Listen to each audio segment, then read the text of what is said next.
성령 충만 받은 베드로의 설교라는 제목으로 하나님의 말씀을 전하도록 하겠습니다.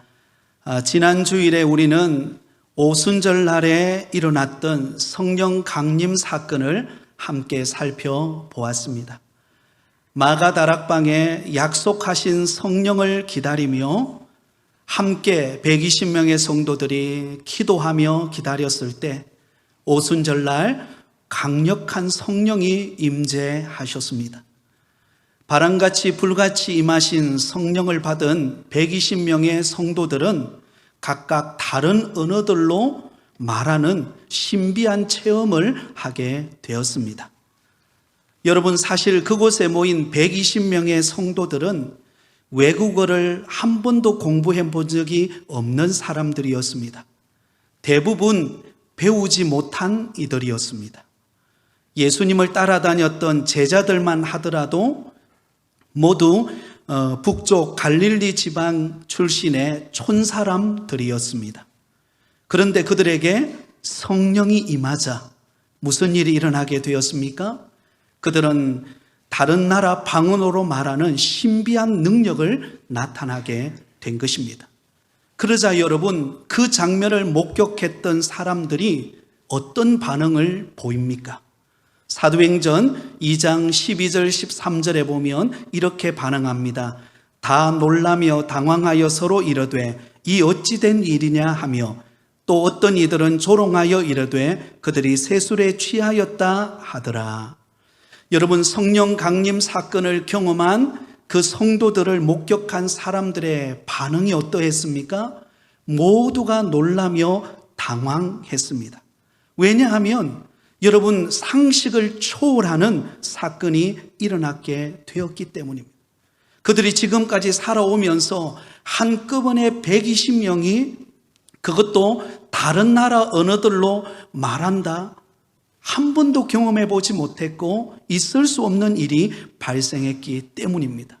배우지 못하고 무능해 보였던 그들이 성령을 받고 난 다음에 각자 방언으로 말하게 된 것을 보고 그들은 놀라지 않을 수 없었습니다. 그래서 그들은 그 사실을 받아들이기 어려워서 이 어찌 된 일이냐라고 말하는 사람도 있었고, 또 어떤 사람들은 그들을 조롱하면서 그들이 세술에 취하였다라고 평가하며 조롱하는 사람들도 있었습니다. 사랑하는 성도 여러분, 이와 마찬가지로 오늘날에도 우리가 신앙생활할 때 은혜 받고 성령의 능력을 체험하며 믿음으로 살아갈 때 세상 사람들은요, 우리에게 크게 두 가지로 반응합니다. 하나는 어떻게 그런 일이 일어날 수 있는가 라고 신기해하며 놀라는 사람들이 있습니다. 아니, 이전에는 우리와 함께 술 먹으러 가고 우리와 함께 놀러 다니고 그랬던 너가 언제부터 교회에 나가서 믿음 생활하게 되었니? 라고 놀라는 사람이 있습니다. 또 다른 하나는 이상한 데 빠졌다고 조롱하는 사람들도 있습니다. 예수 믿더니 저 인생 완전히 이상해졌어, 미쳐버렸어, 여러분, 이렇게 말하는 사람들이 있습니다. 그러나 분명한 사실은 우리가 은혜 받고 성령의 능력을 체험하는 삶을 살아가는 것은 결코 이상한 일이 아닌 줄 믿습니다. 지극히 정상적인 신앙생활을 하고 있는 것입니다. 도리어 여러분, 신앙생활을 한다고 말하면서도 실제로 그의 삶에 아무런 삶의 변화와 능력이 나타나지 않는다면 그것이 도리어 위험한 것입니다. 여러분, 심지어 어떤 경우에는요, 20년, 30년 전에는 뜨거웠습니다. 20년, 30년 전에는 은혜가 넘쳤고 은사가 나타났고 날마다 믿은 대로 응답되어지는 신앙의 간증들이 많이 있었어요. 그런데 20년이 지나고 30년이 지난 오늘에 와서는 나의 신앙이 그 뜨거움이 어디론가 사라져버리고 냉랭한 마음으로 하루하루 버겁게 살아가고 있는 나 자신을 발견하고 있다면 여러분, 이것은 신앙의 위기인 것입니다. 마치 요한계시록에 나오는 7교회 가운데 4대 교회의 모습과 같다 할 것입니다. 예수님께서 4대 교회를 책망하실 때 무엇으로 책망하실까요? 어떤 이유 때문에 책망했을까요? 요한계시록 3장 1절에 이렇게 말씀합니다. 우리 같이 읽겠습니다. 4대 교회의 사자에게 편지하라. 하나님의 7영과 7별을 가지신 이가 이르시되 내가 내 행위를 아노니 내가 살았다 하는 이름은 가졌으나 죽은 자로다. 여러분, 4대 교회의 성도들은 어떻게 생각했습니까? 자기 자신들이 신앙생활 잘하고 있다고 생각했습니다. 살아있다고 생각했습니다. 다시 말하면 외형적으로 볼 때 누가 봐도 신앙생활을 잘하고 있었기 때문입니다. 주일이 되면 예배도 잘 드렸고 찬양대에서 찬양대원으로서 역할도 감당했고 또 교회 보이지 않는 곳에서 봉사하며 헌신도 했습니다. 그런데 그 속에 능력이 없고 살아 역사하는 믿음의 변화가 전혀 없는 모습, 바로 4대 교회의 모습이었습니다. 내가 살아있다는 이름은 가졌으나 죽은 자로다. 오늘 이 시간에 예배드리는 우리 부곡교회에 속한 모든 성도님들은 성령 충만함을 받고 항상 생동감이 넘치는 믿음 생활을 해나가시기를 예수님의 이름으로 축원드립니다. 여러분, 성령 충만함을 받으면요 얼마나 신앙생활 하는 것이 즐겁고 감격스럽고 또 하루하루가 기대가 되는지 모릅니다. 여러분, 성령 충만하시기를 예수님의 이름으로 다시 한 번 더 축복드립니다. 자, 오늘 본문에 오순절 성령 강림 사건을 경험한 120명의 성도들의 변화된 모습을 보고 충격을 받아 놀라 당황하고 또한 조롱하는 이들을 향하여서 베드로 사도가 담대하게 일어나서 그들에게 말씀을 전하게 됩니다. 오늘 우리가 읽은 본문의 말씀은 성령 충만 받은 베드로 사도가 그들을 향하여 담대하게 전하는 복음의 메시지입니다. 14절과 15절입니다. 베드로가 11사도와 함께 서서 소리를 높여 이르되 유대인들과 예루살렘에 사는 모든 사람들아, 이 일을 너희로 알게 할 것이니 내 말에 귀를 기울이라. 때가 제3신이 너희 생각과 같이 이 사람들이 취한 것이 아니라. 여러분, 오순절날 성령 강림 사건을 경험한 성령 충만한 베드로가 우리가 이렇게 각각 다른 언어로 말하는 것은 세술에 취하여 그렇게 된 것이 아니다. 왜냐하면 여러분, 그들이 지금 성령 충만 받은 이 역사가 일어난 때가 제3시, 다시 말하면 우리나라 시간으로 본다면 오전 9시입니다. 오전 9시에 누가 술에 취하여서 이렇게, 그것도 단체로 120명의 사람들이 쇠술에 취하여서 이렇게 각각 다른 나라 말로 말할 수 있느냐? 이것은 술에 취하여 된 것이 아니다 라고 그는 말합니다. 사랑하는 여러분, 오순절 성령 강림 사건을 경험하기 전에 베드로의 모습은 어떠했습니까? 그는 두려움에 사로잡혀 있었습니다. 예수님께서 고난받고 십자가에 못 박혀 죽으실 때 예수님을 3번씩이나 모른다고 부인했던 사람이 바로 시몬 베드로였습니다. 결국은 도망치고 말아버렸죠. 하지만 오순절 성령 강림 사건을 경험한 시몬 베드로는 달라졌습니다. 그의 마음속에 있는 두려움은 완전히 사라져 버렸고 담대하게 하나님의 말씀을 전하는 사람으로 변화되었습니다.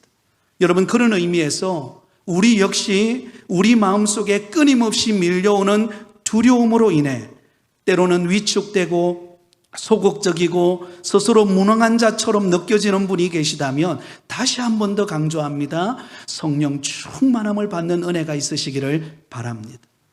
여러분, 성령 충만 받은 사람과 성령 충만 받지 않은 사람에게 차이가 무엇입니까? 성령 충만함을 받은 사람은요 담대해집니다. 세상이 두렵지가 않아요.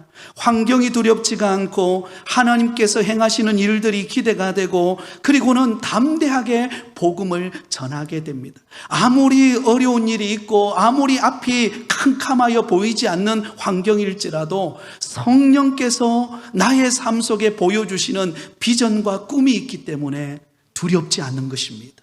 그것을 뚫고 나가는 믿음이 생기게 되는 줄 믿습니다. 하지만 성령 충만하지 않으면요 우리는 두려움에 사로잡혀 살게 됩니다. 사는 것이 두렵고요, 사람이 두렵고 환경이 두렵고 염려와 불안이 우리 마음을 엄습해 들어오게 됩니다. 여러분, 지난 한 주간 여러분의 세상 속에서 어떤 삶을 보내셨습니까? 성령 충만하여 은혜가 가득하여 하루하루 새로운 기대감을 안고 살아가셨습니까? 아니면 뭔가 모르게 두렵고 염려와 걱정이 나를 짓눌러서 내 인생 어떻게 살아가야 되나? 막막하다. 여러분, 이런 절망감이 찾아오셨습니까? 그렇다면 시몬 베드로처럼 성령 충만함을 받아 은혜가 넘치는 신앙생활과 더불어 담대하게 복음을 전하는 믿음의 성도들이 되시기를 예수님의 이름으로 축원드립니다. 자, 그렇다면 성령 충만 받은 시몬 베드로가 오늘 복음의 메시지를 전하고 있는데요, 시몬 베드로가 전한 그 첫 번째 설교의 내용은 무엇일까요? 그것은 바로 오순절 성령 강림 사건은 구약 요엘 선지자의 예언이 그대로 이루어진 성취된 사건이라는 것을 강조하고 있습니다. 자, 16절 17절을 우리 같이 읽겠습니다. 이는 곧 선지자 요엘을 통하여 말씀하신 것이니 일러서되 하나님이 말씀하시기를 말세에 내가 내 영을 모든 육체에 부어주리니 너희의 자녀들은 예언할 것이요 너희의 젊은이들은 환상을 보고 너희의 늙은이들은 꿈을 꾸리라. 할렐루야. 여러분, 오순절 성령 강림 사건은 지금 120명의 성도들이 마가다락방에 모여서 그들이 성령 충만함을 받고 각 나라의 언어들로 말하게 된 이 사건은 그냥 우연히 예고 없이 어느 날 갑자기 이루어진 사건이 아니라는 것입니다. 오순절 성령 강림 사건은 바로 구약시대 요엘 선지자가 활동하던 바로 그때 말세에 성령을 모든 육체에 부어주시겠다라고 약속하신 그 약속이 성취되어진 사건이 오순절 성령 강림 사건임을 강조하고 있습니다. 요엘서 2장 28절 이하에 그 예언되었던 말씀이 바로 오늘 오순절날 성령 강림 사건이 임한 이곳에 그 약속이 성취되어지는 사건임을 시몬 베드로는 고백하고 있다라는 것입니다. 사랑하는 여러분, 이때 성령이 임하시면 무슨 일이 일어난다라고 고백합니까? 자녀들은 예언할 것이요 젊은이들은 환상을 보고 늙은이들은 꿈을 꿀 것이다라고 예언합니다. 자, 여러분, 여기서 말하는 예언과 환상과 꿈은 구약시대 때 하나님께서 우리에게 나타나시는 계시의 방법입니다. 하나님께서 우리에게 말씀하시는, 하나님께서 우리에게 자신의 뜻을 보여주시는 계시의 방법으로 예언과 환상과 꿈을 통하여 전달합니다. 그래서 하나님께서 나타나셔서 우리에게 말씀하시는 것은 우리에게 있어서 곧 비전이 되고 하나님이 행하시는 일이 됩니다. 그러면 여러분, 성령이 임할 때 그들에게 무슨 일이 일어난다는 거죠? 비전의 문이 열려서 하나님의 뜻을 깨닫는 은혜와 앞으로 어떻게 행해야 될 것인가를 하나님께서 보여주시는 은혜가 임하게 된다라는 것입니다. 그런데 그 반대의 사건이 있었던 때도 있었습니다.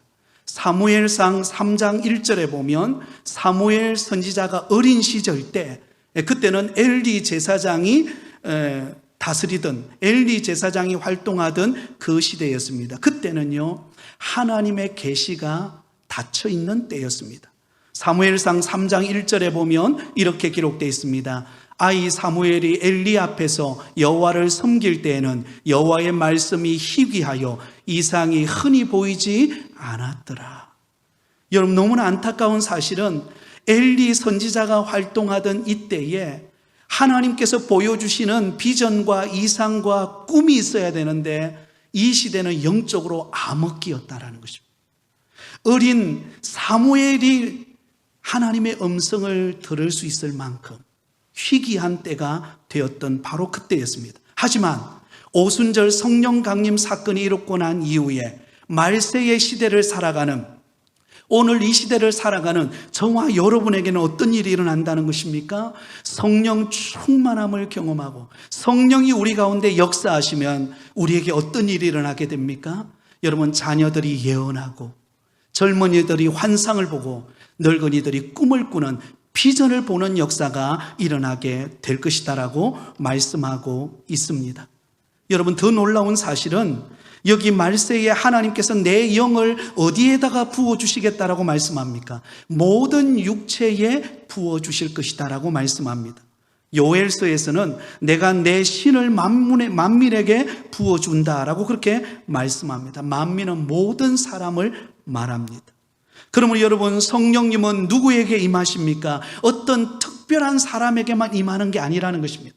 목사님에게만, 장로님에게만, 그래서 교회에 특별히 열심히 헌신하는 사람에게만 성령이 임하는 것이 아니라 말세의 시대를 살아가는 오늘 이 시대에는 바로 성령을 사모하고 은혜를 사모하고 주 앞에 나와서 하나님의 은혜가 없이는 하루도 살아갈 수 없다라고 고백하는 그 성도, 모든 육체를 가진 성도들에게 하나님께서 하늘문을 여셔서 성령을 부어주시겠다라고 약속하고 계십니다. 할렐루야. 이게 우리의 소망인 줄 믿습니다. 오늘 이 자리에 주 앞에 나올 때 정말 지난 한 주간 세상에 살면서 내가 왜 그런 실수를, 내가 왜 그런 삶을, 여러분 낙심하고 후회되고 절망하는 시간들을 보냈다고 한다면, 그러나 오늘 이 말씀을 듣고 그래, 성령을 사모하는 자에게, 은혜를 구하는 자에게 바람같이 불같이 성령이 임하여서 나의 심령에 새로운 비전을 보여주시는 성령님이 나에게 역사하신다. 이 은혜를 사모하고 저와 여러분이 성령 충만함을 받는 역사가 있기를 예수님의 이름으로 축원드립니다. 여러분, 여기는 예외가 없어요. 남자든 여자든 어린아이든 어른이든 누구든지 은혜를 사모하고 성령을 구하는 자에게 성령이 임하는 역사가 나타나게 됩니다. 저는 강력한 성령의 임재를 경험했던 때가 바로 군대에 있을 때였습니다. 제가 군대에 갔을 때에 그때 제가 고민했던 것이 무엇이었는가 하면, 그때 제가 대학 2학년을 마치고 이제 3학년에 올라가기 전에 군대를 입대를 했습니다. 그러면서 고민했던 게 앞으로 내가 뭘 해야 되는가? 마음속에는 여러 가지 몇 가지가 있었습니다. 선생님을 하면 좋겠다 이런 바람도 있었고, 또 경영학과니까 앞으로 사업을 해야 되나? 고민도 많았습니다. 그러면서 군대에 있는 기간 동안 이 기간을 그냥 허송세월로 보내지 말고 다른 건 몰라도 하나님이 내게 주시는 꿈을 좀 발견하는 시간을 가지면 좋겠다. 그리고는 군 입대를 했습니다. 그래서 군 생활 도중에 이제 외부에서 이렇게 근무를 설 수 있는 그런 기간이 있었습니다. 한 6개월 정도의 기간이 있었는데요. 그 기간 동안 외부에서 이렇게 근무를 쓰면서 그곳에 있는 교회를, 군대에 있는 교회를 다니게 되었습니다. 그러면서 제 마음속에 너무나 그 꿈에 대한 갈망이 있었기 때문에 그 교회당에 나가서 근무를 서고 난 다음에 대부분이 한 6시간 근무를 서고 나면 그 다음에 취침을 해야 되거든요. 그런데 여기에 대한 너무 갈망이 있다 보니까 교회를 가는 거예요. 교회에 가서 계속 기도하는 겁니다. 하나님, 나에게 앞으로 군대를 제대하고 앞으로 어떻게 해야 되겠습니까? 좀 내게 좀 그런 비전을 보여주십시오. 그렇게 간절히 기도하는 가운데 강력한 성령이 임했습니다. 강력하게 성령이 나의 온몸을 사로잡고 뜨겁게 하는 가운데 입술이 열리고, 또한 그 가운데 제 마음속에 비전을 보여주시는데, 네가 나를 사랑하느냐? 내 양을 먹이라. 그 말씀이 성령께서 제 마음에 주시는 말씀이었어요. 그러면서 그때부터 제 마음속에 부족하지만 하나님이 나를 목회자로 부르는 것이 아닐까. 그래서 기도하기 시작했고 오늘에 오게 되었습니다. 사랑하는 성도 여러분, 성령이 여러분에게 충만하게 임하기를 바랍니다. 여러분, 성령이 충만하게 임한 사람은요, 은퇴한 어르신일지라도 꿈을 꾸게 되는 줄 믿습니다. 여러분이 현재 현직에서 물러나 있지만 그러나 그것이 끝이 아닙니다. 하나님께서 현직에서 물러났지만 그러나 그 이후에 새로운 시대가 우리에게 열리는 것입니다. 그것을 놓고 비전을 놓고 기도하며 나아갈 때 하나님께서 우리 앞에 내가 그동안 보지 못했던 새로운 비전의 문을 열어주신 줄 믿습니다. 특별히 우리 부곡교회는요, 연세가 많으신 어르신들이 많이 계십니다. 근데 놀라운 사실은 연세가 많으신 우리 성도님들이 성령님이 주시는 꿈을 꾸게 된다면 우리 부곡교회 안에 상상할 수 없는 놀라운 은혜의 문이 열릴 줄 믿습니다. 저는 그 예가 바로 우리 부곡교회 바로 앞에 들어서는 드샵 아파트와 맞은편에 주상복합 45층 건물 2동이 들어서는 그것이 하나님이 우리 교회에 보여주시는 꿈이라고 저는 믿습니다. 그래서 여러분, 연세가 많으신 우리 어르신들이 할 수 있는 게 무엇입니까? 이 드샵 아파트에 들어서는 994세대의 그 영혼들을 위하여, 맞은편에 들어서는 그 45층 주상복합 2동에 들어서는 그 영혼들을 위하여 기도하고 꿈을 꾸고 그들에게 전해질 복음을 통하여서 예수 믿고 함께 믿음 생활하게 될 그 꿈을 꾸기 시작한다면 하나님께서 우리 교회 안에 새로운 성령의 바람이 불게 될 줄 믿습니다. 새로운 성령의 불이 임하는 역사가 일어날 줄 믿습니다. 여러분, 이것은 연세 많으신 우리 어르신들만 속한 것이 아닙니다. 우리 장년 세대 그리고 젊은 세대 역시 성령의 충만함을 받을 때 하나님께서 주시는 비전과 꿈을 보고 나아가게 될 것입니다. 그러므로 여러분, 저와 여러분이 믿음의 눈을 들어 비전을 품고 달려가는 은혜가 있으시기를 예수님의 이름으로 축원드립니다.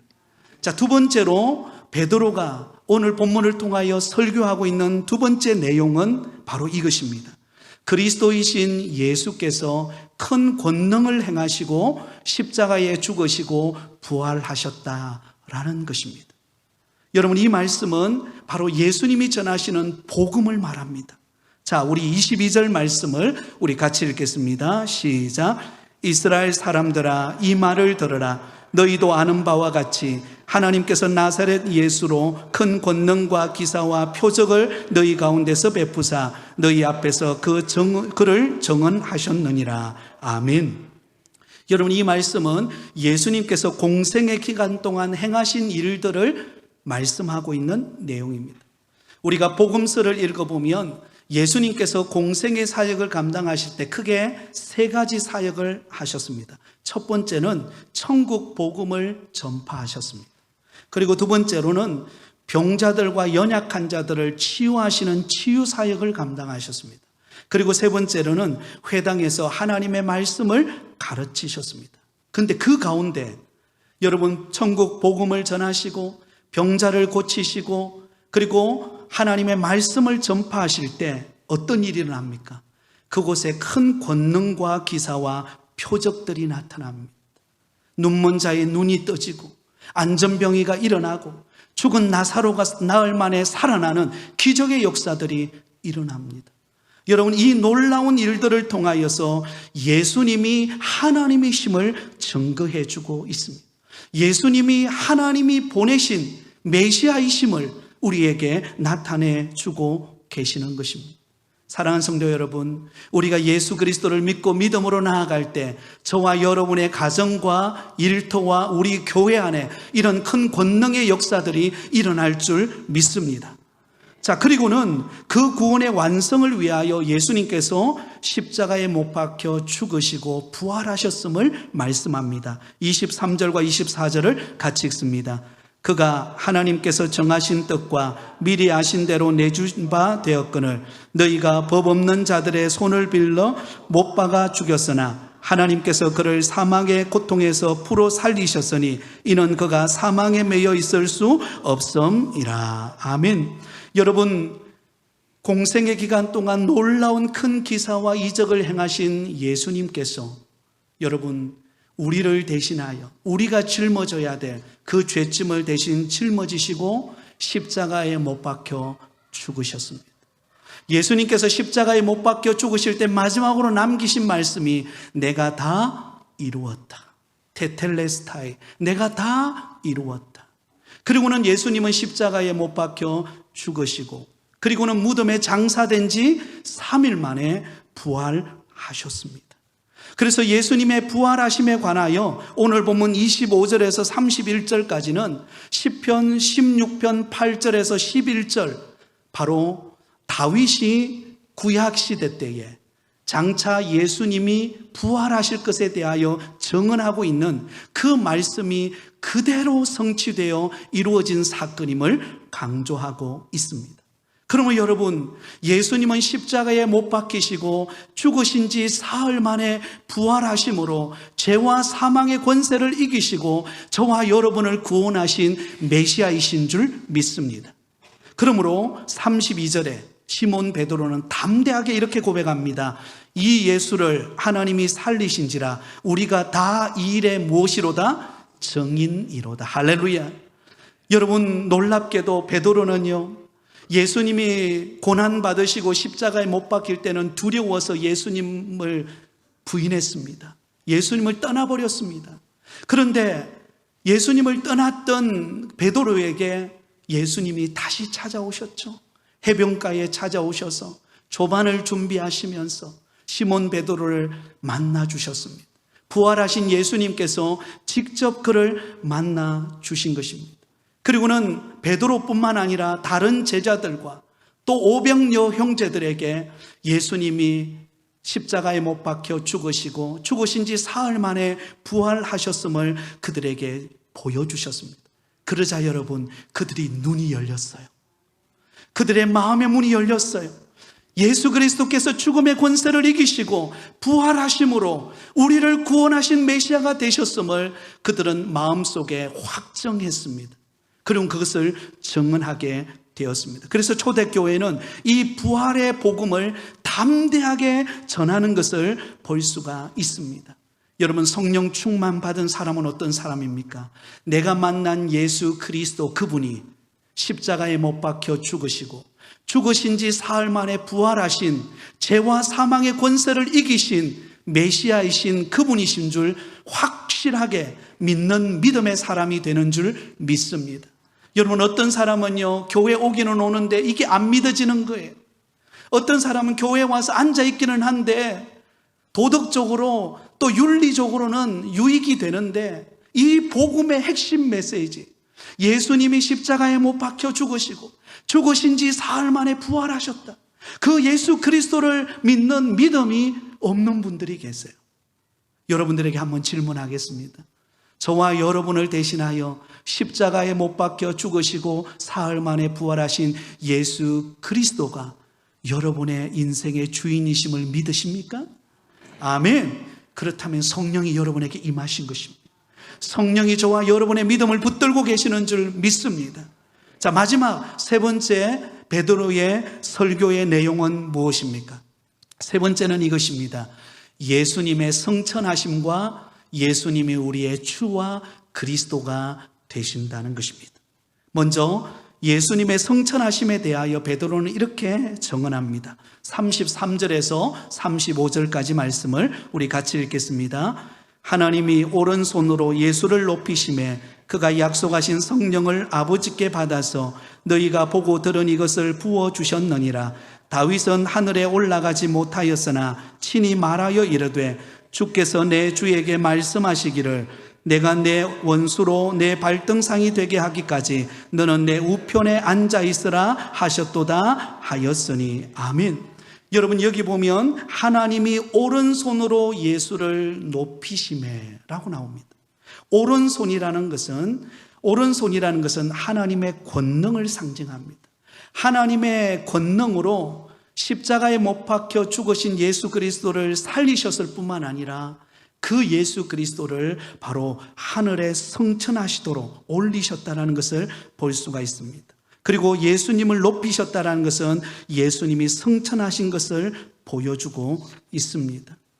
예수님은 여러분 죄와 사망의 권세를 이기시고 부활하시는 것으로 끝나지 않으셨습니다. 하늘로 승천하셔서 오늘 이 시간 하나님의 은혜의 보좌 우편에 앉아 계시는 줄 믿습니다. 여러분, 하늘 보좌 우편에 앉으셨다는 것은 모든 구원 사역을 완성하셨다는 것을 의미합니다. 우리를 구원하시기 위하여 이루실 구속의 사역을 더 이상 할 필요 없어요. 예수님이 다 이루시고 하나님 보좌 우편에 앉으셨다라는 것입니다. 그러므로 여러분 36절에 이렇게 결론이 나오죠. 우리 같이 읽습니다. 시작. 그런즉 이스라엘 온 집은 확실히 알지니 너희가 십자가에 못 박은 이 예수를 하나님이 주와 그리스도가 되게 하셨느니라 하니라. 할렐루야. 여러분, 그렇습니다. 예수 그리스도는 우리를 구원하시기 위하여 이 땅에 오셨습니다. 그리고 십자가에 못 박히시고 그리고는 죽으신 지 사흘 만에 부활하셨을 뿐만 아니라 하늘로 승천하셔서 하나님 보좌 우편에 앉아 계심으로 오늘 저와 여러분을 위하여 중보하고 계시는 분이 예수 그리스도이십니다. 그 예수 그리스도는 우리의 주와 그리스도가 되십니다. 주라는 말은 우리 인생의 주인이시라는 것입니다. 그리스도라는 말은 우리의 메시아가 되신다는 것입니다. 사랑하는 성도 여러분, 이것이 복음인 줄 믿습니다. 저와 여러분이 이 복음 때문에 살아난 것입니다. 이 복음 때문에 오늘도 믿음 생활하고 있는 줄 믿습니다. 우리가 잘나서, 우리가 뭔가 대단해서, 우리의 의가 있어서가 아니라 예수님이 십자가에 못 박히시고 죽으신 지 사흘 만에 부활하시고 부활하신 그분이 하늘에 승천하셔서 하나님 보좌 우편에서 오늘도 우리를 지키시고 보호하시는 그 놀라운 사랑의 손길이 있기에 우리는 오늘도 믿음 안에 살아가고 있습니다. 그러므로 날마다 성령님을 의지하면서 성령께서 보여주시는 비전을 바라보며 한 걸음 한 걸음 믿음의 길을 걸어가는 우리 모든 부곡교회 성도들이 다 되시기를 예수님의 이름으로 축원드립니다.